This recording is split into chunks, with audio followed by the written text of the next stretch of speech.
Salut tout le monde, bienvenue dans cette nouvelle vidéo. Aujourd'hui on se retrouve pour continuer le travail sur mon projet de serveur NAS fait maison, DIY, etc. Appelez ça comme vous voulez. Puisque donc j'ai sorti une vidéo précédemment sur la fabrication de mon boîtier avec de l'impression 3D et de la découpe laser pour ce projet serveur NAS.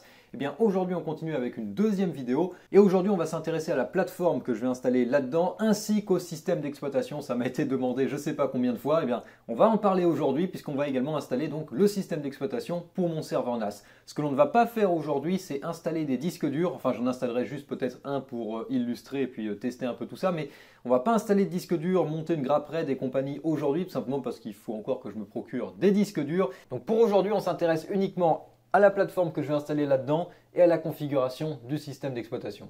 Donc avant de parler système d'exploitation et d'installer quoi que ce soit, ce serait bien d'abord de monter tout ça dans le boîtier. Donc la plateforme que je vais utiliser, on va l'aborder rapidement. Donc la carte mère, vous la connaissez peut-être si vous avez vu la toute première vidéo sur le projet qui date maintenant d'il y a pas mal de mois. Alors j'ai pas encore commencé d'ailleurs à travailler sur ce projet, j'avais juste acheté la carte mère et je vous avais montré mon NAS actuel. Mais donc ça fait quelques temps déjà que j'ai acheté cette TB250 BTC de chez Biostar. C'est une carte mère qui a été conçue pour la crypto-monnaie au départ, d'où le nombre de ports PCI Express 1X et d'où le BTC dans le nom. Donc c'est une carte mère en socket 1151, chipset B250, format ATX un tout petit peu plus court que de l'ATX dans la largeur. Et ça fait longtemps que j'ai l'idée de réutiliser une carte mère conçue pour de la crypto-monnaie en tant que serveur NAS, puisque ce sont des cartes mères qui sont conçues un petit peu pour un usage spécifique. Et malheureusement, on ne peut pas forcément en faire grand chose d'autre. Cette TB250 BTC, elle est assez intéressante puisqu'elle offre donc 6 ports SATA, 6 gigabits, donc on peut brancher 6 disques durs directement sur la carte mère.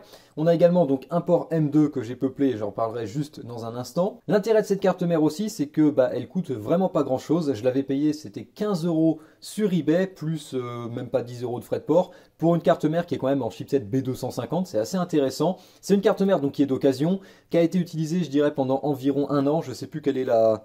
Donc la date de fabrication était écrite, je sais plus exactement où, mais donc au vu de la date de fabrication de cette carte mère, de quand je l'ai achetée, c'est une carte mère qui a dû être utilisée pendant à peu près un an pour miner de la crypto-monnaie, et elle est en excellent état. Je l'ai eu comme j'ai dit pour 15 € avec la carte mère, plus la boîte, tous les accessoires qui étaient d'ailleurs comme neufs, il y a encore les câbles SATA qui sont emballés là-dedans. Donc c'était vraiment une bonne affaire et c'est la base de ce projet. Donc ensuite dessus j'y ai installé un Pentium G4400. Donc Pentium G4400 que j'ai trouvé également sur eBay pour une quarantaine d'euros je crois. Alors les processeurs restent relativement chers même pour des plateformes qui sont plus toutes jeunes. Donc le G4400 par exemple c'est un processeur de génération Skylake. Donc c'est un Pentium avec 2 cœurs, 2 threads. Donc il a 3,3 GHz. C'est pas un monstre de performance, mais on est sur un serveur NAS donc les performances sont pas forcément ce qu'il y a de plus important. Ce qu'on recherche par contre c'est plutôt le côté économique. L'avantage c'est qu'un Pentium ça consomme pas grand chose, ça chauffe pas beaucoup non plus, donc ça c'est pas mal pour un serveur NAS. Donc ça encore j'ai acheté sur eBay, comme j'ai dit une quarantaine d'euros, vendu dans sa boîte, neuf, la boîte était encore scellée, avec le ventirad. Donc un petit Pentium G4400 ça devrait être suffisant dans mon cas, puisque je fais juste un petit serveur NAS pour du partage de fichiers, faire tourner Plex et pas grand chose de plus. Et évidemment si jamais il y a besoin de plus de performance, c'est une plateforme qui accepte jusqu'à un Core i7 7700K, donc il y a un petit peu de marge pour de futurs upgrades. Ensuite pour la RAM, je suis parti sur une barrette de 8 Go de DDR4, donc il s'avère que c'est de la Corsair Value Select, parce qu'il y avait une promo assez intéressante dessus. Donc c'est de la 2400 MHz, qu'à latency 16. J'ai pris une seule barrette tout simplement parce que la carte mère n'a que 2 slots de RAM, donc si je veux passer à 16 Go à l'avenir, je peux juste rajouter une barrette de RAM sans avoir à tout changer. La raison pour laquelle je suis parti sur 8 Go de RAM, et je vais vous spoiler un petit peu, c'est tout simplement parce que comme système d'exploitation, je vais utiliser FreeNAS, et FreeNAS utilise un système de fichiers qui s'appelle le ZFS, et avec le ZFS, il vous faut le plus de RAM possible, en tout cas pas forcément le plus de RAM possible, mais plus vous allez avoir un espace de stockage important, plus il vous faut une quantité de RAM importante. Alors vous remarquerez également le SSD, donc M2 que j'ai d'installer sur la carte mère. Et là aussi c'est assez intéressant. Donc il y a 6 ports SATA sur la carte mère, 6 ports SATA 6 gigabits, c'est pour ça que j'ai conçu le boîtier avec 6 baies pour disque dur 3,5 pouces. Et on peut installer également un SSD au format M2, que ce soit en SATA ou en PCI Express. Alors n'oubliez jamais que quand vous installez un SSD M2 SATA, ça désactive un des ports SATA de votre carte mère. Tout ce que ça fait, c'est simplement rerouter en fait la connectique du port SATA vers le port M2. Donc il y a plusieurs choses que vous pouvez utiliser comme stockage pour un serveur NAS. Vous pouvez utiliser un disque dur, un SSD SATA, un SSD PCI Express ou même une clé USB. Alors la clé USB ça fonctionne mais je vous le recommande pas tellement. C'est ce que je fais par exemple sur mon NAS actuellement, mon NAS qui tourne sous Open Media Vault. Et pour la petite anecdote, la première vidéo que j'ai faite sur mon serveur NAS actuel, donc il y a pas mal de mois maintenant, eh bien mon serveur NAS tournait sur cette clé USB SanDisk de 16 Go. Je l'ai acheté il y a environ 2 ans et elle a servi uniquement dans mon serveur NAS. Eh bien l'anecdote, c'est que quelques jours après que j'ai filmé cette vidéo, la clé USB est morte et donc OpenMediaVault qui était installé sur la clé USB évidemment ne fonctionnait plus et donc j'ai dû réinstaller complètement OpenMediaVault et tout ce que j'avais de configuré sur mon serveur NAS. Donc les clés USB ça marche pour certains systèmes, notamment pour OpenMediaVault qui est assez léger ou d'autres, mais c'est pas la meilleure solution, notamment parce que question fiabilité c'est pas top. Et donc comme j'ai un port M2 sur ma carte mère qui fait SATA et PCI Express, eh bien j'ai décidé de partir sur un SSD M2 et comme je voulais absolument garder mes 6 ports SATA de libre pour brancher 6 disques durs pour du stockage. Bon, même s'il y a peu de chances que ça arrive prochainement, mais en tout cas l'option sera toujours là, eh bien je suis parti sur un SSD M2 PCI Express. Alors je suis aussi parti là-dessus parce qu'il y avait un gars sur eBay qui vendait donc des SSD M2. Ce sont des SSD Samsung qui sont récupérés de PC OEM, je ne sais pas exactement ce que le gars fait, et le SSD est absolument tout neuf, il n'y a pas de souci là-dessus. Donc voilà pour la plateforme carte mère, processeur, RAM et puis également donc le disque système. Comme alimentation, je pense utiliser donc ma Corsair CX430M. Donc voilà ce que je vais utiliser pour l'alimentation. Et donc on va pouvoir commencer à installer tout ça dans le boîtier en commençant évidemment par la carte mère. Il y a un petit défaut avec mon design de boîtier, c'est que pour retirer les panneaux latéraux, c'est pas ce qu'il y a de plus simple. Donc je recommande d'utiliser tout simplement la ventouse. Comme pour la plupart des téléphones aujourd'hui, on est obligé d'utiliser une ventouse pour les ouvrir. Eh bien là c'est pareil, ça permet de sortir les panneaux en plexiglas très facilement.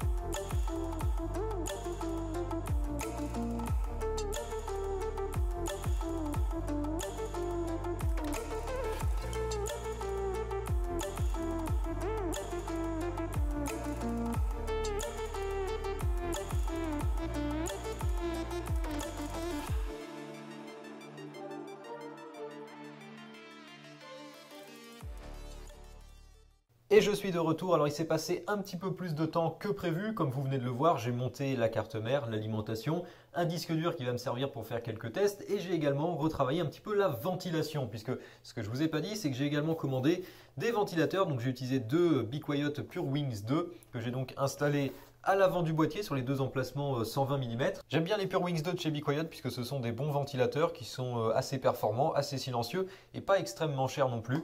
Donc j'en ai mis deux à l'avant. J'ai également rajouté un peu de filtration, alors ça change un petit peu le look du boîtier. Et donc pour ça j'ai utilisé ces filtres, donc en 120 mm dans mon cas. On peut trouver ça sur Amazon, j'ai acheté ça je crois même pas 6 € les 10. Donc j'en ai mis deux à l'avant et puis puisque j'en ai pas mal en stock, j'en ai également mis un à l'arrière.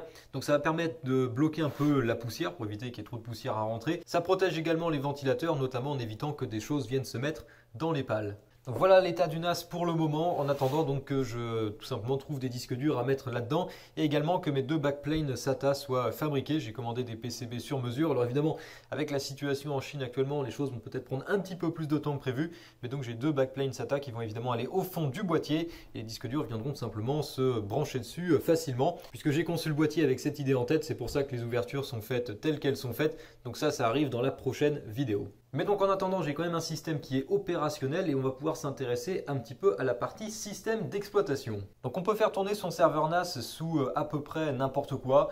Ça peut être Windows, Windows Server ou Linux évidemment. Dans mon cas, je ne vais pas m'embêter avec Windows, on va partir sur une solution Linux et surtout, il existe maintenant différentes distributions qui sont spécifiquement conçues pour les serveurs NAS, notamment donc FreeNAS, OpenMediaVault, dont j'ai parlé précédemment. On trouve également des Unraid, Xpenology, il y a également un NAS for Free. Alors qu'à changé de nom, je ne sais plus comment la distribution s'appelle maintenant, mais donc il existe différentes distributions spécifiques pour simplifier en fait la mise en place d'un serveur NAS. Et comme je l'ai dit également précédemment, mon NAS actuel tourne sous OpenMediaVault et celui-là, je vais le faire tourner sous FreeNAS. Et c'est une solution qui est adaptée aussi bien pour des usages domestiques que pour des utilisations professionnelles. Alors évidemment avec certaines limites, mais on peut très bien avoir des serveurs professionnels qui tournent sous FreeNAS. Ce que je vais faire maintenant, c'est donc installer FreeNAS sur mon serveur. Alors je ne vais pas faire un tuto complet sur l'installation et la configuration de FreeNAS parce que c'est assez long à faire et je pense qu'il y a déjà des vidéos qui existent sur le sujet. C'est pas hyper compliqué non plus, il faut juste comprendre un petit peu comment ça marche. Donc je vais juste vous montrer rapidement comment on fait. Normalement ça ne devrait pas être très long. Donc FreeNAS évidemment, il faut commencer par le télécharger. Vous allez directement sur leur site internet.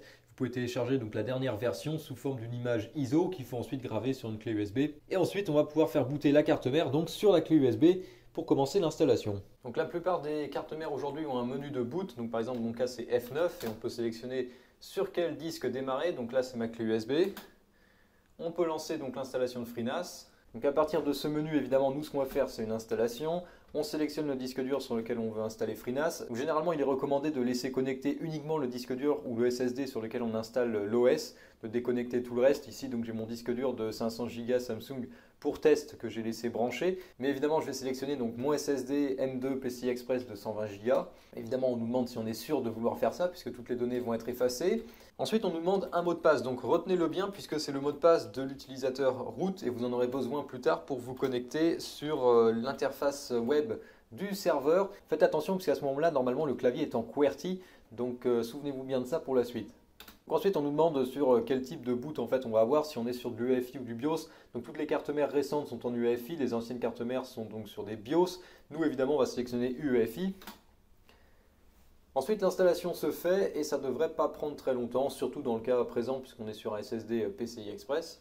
Donc l'installation est terminée, apparemment tout s'est bien passé. On nous demande évidemment de redémarrer, donc faites OK et ensuite allez dans Reboot System. Enlevez évidemment la clé USB au moment où le serveur NAS va s'éteindre. Et ensuite, on va pouvoir laisser le serveur donc faire son premier démarrage. Vérifiez bien évidemment que votre NAS est connecté au réseau puisqu'on va en avoir besoin pour y accéder ensuite. Une fois que tout s'est bien passé, vous devrez arriver donc sur ce menu-là. Vous avez la possibilité donc avec des commandes au clavier de faire certaines actions, notamment donc configurer tout ce qui touche au réseau. Et vous avez l'adresse IP locale du serveur NAS par laquelle vous pouvez accéder à l'interface web de FreeNAS. Et ensuite, donc à partir de n'importe quel PC connecté sur le même réseau, vous pouvez simplement entrer l'adresse IP et vous allez avoir accès à l'interface web. Donc le nom d'utilisateur, c'est root. Le mot de passe, c'est celui que vous avez rentré précédemment lors de l'installation. Et donc ensuite, à partir de là, vous pouvez commencer la configuration. Alors, un petit conseil, c'est que pour le moment, FreeNAS a une nouvelle interface, mais il y a également une ancienne interface qui existait avant et qui est toujours accessible. Vous allez dans Paramètres et vous pouvez aller donc sur l'ancienne interface. Et à partir de là, vous avez normalement, lors de la première connexion, voilà, vous avez un assistant de configuration qui vous permet donc notamment de configurer des choses comme la langue, le clavier. Donc ça, c'est ce qui est connecté sur le serveur NAS directement, choisir votre time zone et aussi à commencer à créer vos premiers volumes, pools de stockage, etc. Donc assez rapidement, vous pouvez faire la configuration de votre serveur NAS. Par exemple ici, j'ai déjà un partage Samba, donc un partage pour Windows qui fonctionne. Évidemment, pensez à faire également les mises à jour. Il y a assez régulièrement des mises à jour pour FreeNAS. Et par exemple ici, je ne suis même pas sous la toute dernière version, pourtant je viens de le télécharger. Pensez à faire les mises à jour, c'est sans doute l'une des premières choses à vérifier. Donc voilà tout pour cette deuxième vidéo à propos du projet nouveau serveur NAS. Donc évidemment, il y aura une troisième vidéo prochainement où on va évidemment installer donc les disques durs, la configuration définitive en termes de disques durs, faire également donc les backplanes SATA pour le boîtier. Donc évidemment, ça risque de prendre un petit peu de temps puisqu'il faut que tout ce que j'ai commandé arrive et ça risque d'être dans quelques semaines. Et ça me permettra donc de faire la configuration définitive et de pouvoir enfin donc retirer mon NAS actuel et le remplacer par cette machine. Donc c'est tout ce que j'ai pour aujourd'hui. N'oubliez pas que ce boîtier donc est fait sur mesure pour ce projet. Si vous n'avez pas vu la vidéo précédente, je vous invite évidemment à aller la voir, là où j'ai parlé donc de comment j'ai fabriqué ce truc-là. Et également, donc depuis la vidéo précédente, j'ai publié les fichiers sur Thingiverse. Je vous mettrai le lien dans la description. Donc c'est disponible, vous pourrez récupérer tous les fichiers et les détails sur comment fabriquer la même chose si vous le souhaitez. Donc voilà tout pour aujourd'hui. Si vous avez aimé la vidéo, n'hésitez pas à la liker, n'hésitez pas à la partager, n'hésitez pas à vous abonner si ce n'est pas déjà fait. J'ai rien à ajouter pour aujourd'hui, donc je vous dis salut à tous et à la prochaine.